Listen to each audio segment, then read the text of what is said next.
Hi everyone, it was a super busy week for me. I didn't get a lot of opportunities to use my phone or log in on WIT. College has just started and I'm trying to find the best schedule. Pressure Point is currently on hold and I will try to upload it ASAP. As a compensation, please enjoy my 100 followers special on WIT. Don't forget to like and subscribe. On to the video. SakuAtsuIwaOi nesting. Omega verse AU. 𝚊𝚕𝚒𝚔 was at the kitchen making a two-tiered vanilla sponge cake. Each layer was soaked in a strawberry syrup that he had freshly made with love. He took out some fresh strawberries that he asked SakuAtsu to keep at the fruits fridge. He and his mates personally picked at the farmer's market to make a jelly to place between layers. It took them 2 hours to finish buying at the farmer's market. The only reason why he had to stop was his alphas were seducing him to come back to the car and do snuggles. 𝚊𝚕𝚒𝚔 was enjoying the silence, no Tora being a brat and making SakuAtsu chase him around with a slipper and bottles of Lysol, no 𝚊𝚕𝚒𝚒 groping his butt and no SakuAtsu following him around like a lost puppy. He had managed to convince his alphas to go to the convenience store to buy some nesting materials to make his nest bigger, brand new clothes, and Reese's peanut butter cups. Truth be told, he barely got a chance to step outside the house. He can't even water the plants in peace without his alphas nearly flipping the entire house upside down. Which was the main reason they had a greenhouse that SakuAtsu, 𝚊𝚕𝚒𝚒𝚒, and Alikaxa agreed to surround it with bulletproof glass. Once 𝚊𝚕𝚒𝚒 accidentally broke a pottery that his old crush personally made to congratulate his wedding with his mates. He only ran to the storage room to fetch a tape from a high shelf. When he returned, his mates were in the living room whistling and the pottery on the table was smashed and impossible to piece back together with some tape. 𝚊𝚕𝚒𝚒 sulked the entire week and bared his teeth at his alphas when they attempted to enter his nest room. The main reason why they got his forgiveness was bribing 𝚊𝚒𝚒 with some fatty tuna that Osamu had personally given when he stopped by. "Lemme taste this. So good. Hope Shoyo-kun will like this." 𝚊𝚒𝚒 slowly pipped the frosting to cover the cake. "Gently, gently. We're home." Alikaxa slammed the door open with full force, nearly breaking the door from its hinges. In his hands were bags full of nesting materials and desserts that Omega loves, followed by SakuAtsu and 𝚊𝚕𝚒𝚒𝚒 who just walked calmly. 𝚊𝚒𝚒 let out a surprise yelp and accidentally squeezed the entire pipping bag, making the pipping tip pop and the whipped cream splurting all over the cake and kitchen counter. "Where's 𝚊𝚒𝚒𝚒? I need alcohols, wipes and to be sanitized. ATSU." Deep down, 𝚊𝚒𝚒 knows that SakuAtsu uses that as an excuse to hug and send him first before the two can. "Now that you've mentioned it, where is he? I heard a yelp." 𝚊𝚒𝚒. 𝚊𝚕𝚒𝚒 rushed to the kitchen followed by SakuAtsu and Alikaxa. They let out a sigh of relief when they saw a lump of blonde hair behind the kitchen island. 𝚊𝚒𝚒𝚒 pieced 2 and 2 together and tried to search for the pipping tip. "𝚊𝚒𝚒 here. I have all the nesting materials and desserts you love." Alikaxa pushed SakuAtsu in a joking and loving manner and rushed to hug the blonde from behind who was still staring at the mess in front of him. Hey. Alikaxa being an annoying person because pissing of his mate SakuAtsu Kiyomi is more fun. In their mind link. "Oh my god babe, you think you can fool me with that sanitize excuse with me? Stop hugging 𝚊𝚒𝚒𝚒." SakuAtsu ready to whip out his slippers. You hugged him all yesterday.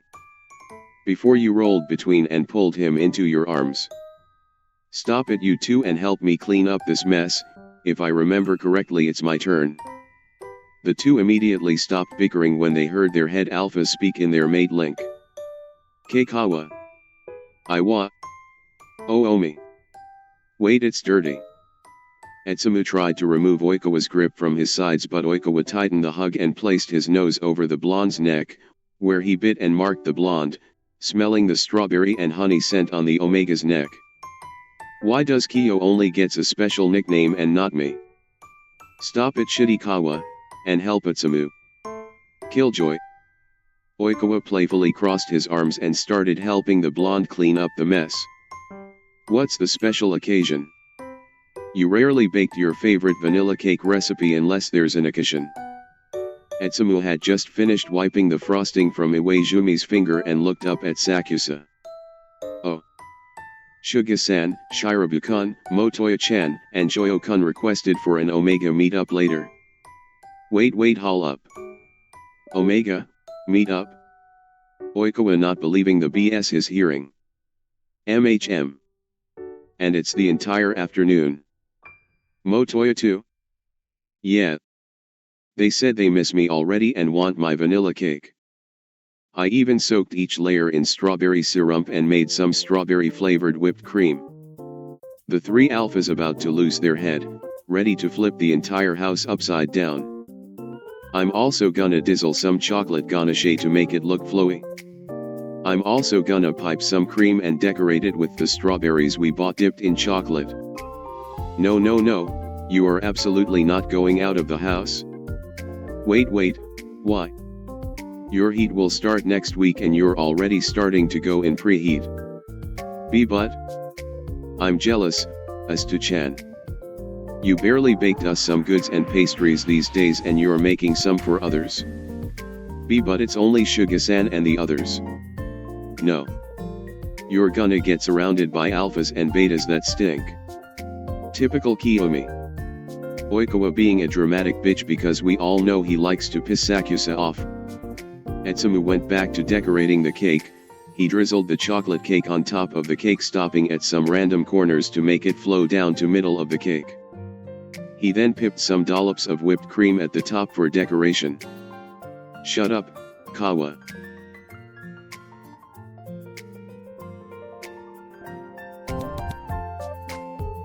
Okay, knock it off you two.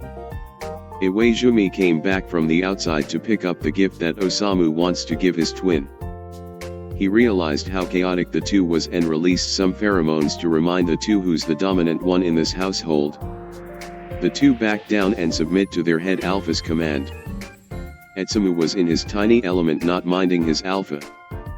He had just took out the melted chocolates that he had melted using the double boiling method, and dipped the strawberry into the melted chocolate mixture before placing it on top of the cake before drizzling some melted white chocolates. Finished now. To place this in the fridge and find a box, the three stopped and turned to look at Etsumu, who was giddily placing the spinning tray in the desserts fridge. Wait. Why do I smell Samu? Hey. Did ya guys went to his restaurant without telling me? Yeah, we did earlier. We picked up some fatty tuna. Oh. I see. Etsumu processing. Did ya say tuna? Yeah, guess we will be eating those fatty tuna instead. Oikawa dramatic sigh. And no alpha. What to do with this plushie? Sakusa pulled a plushie from behind his back. They didn't know how it survived Oikawa and Sakusa's bickering. Plushie. Etsumu rushed to Sakusa's side and snatched the plushie. He hugged it so tightly and released some calm and sweet pheromones. Hey. Whose big idea was it to bring home that plushie? I did, Osamu said, just to give it to Tsumu. Looks like he loves it so much. Etsumu stuck his face at the middle of the plushie, inhaling the scent of the fabric conditioner, along with the lingering smell on the plushie. Wait. This smells like Hoshi. The three doofheads starting to question reality and is burning in jealousy but can't show it. I say we burn that down. Agreed. I'll clean the evidence. Etsumu did forget about the entire Omega meetup, letting the three alphas sigh in relief, but what they didn't expect was Etsumu singing to the cutie plushie. Etsumu was in the middle of his nest in their shared bedroom. The alphas were watching the blonde Omega cradling, singing and cooing at plushie like it was their pup. I am the calm person in this household, but I never want to burn something down so bad. Welcome to our court, Iwa-chan. Shut up, it's so weird hearing that from you. Suck it up, Iwa-chan. Sakusa trying to pull away Jumi's leg. Oh my god. That darn plushie. Sit down, Kawa. Do you want Itsu to kick you out again? B, but it's getting more attention than us. Oikawa using us? Oh, shut it. Alphas. I can hear all of your plans, Yano. Iwaizumi let out a sigh. He glanced at Oikawa and Sakusa, who had met with his same ideas and same thoughts. The three Duke Ball's light bulb worked together and started to execute their plans. They released thick and heavy waves of their pheromones. Normally alphas would hate sharing their significant others, or in their case significant pair. But Atsumu was a special omega. His inner omega didn't crave for only one alpha but multiple alphas. Atsumu was a rare case of an omega, rarer than a male-dominant omega. He was a Eternium omega. Sought after by all alphas and betas alike, that's why they were overprotective of their omega. The pheromones started to brush through the air like a wildfire. And this is how three crazy alphas managed to make their lovely baby bee, Atsumu's heat, come early.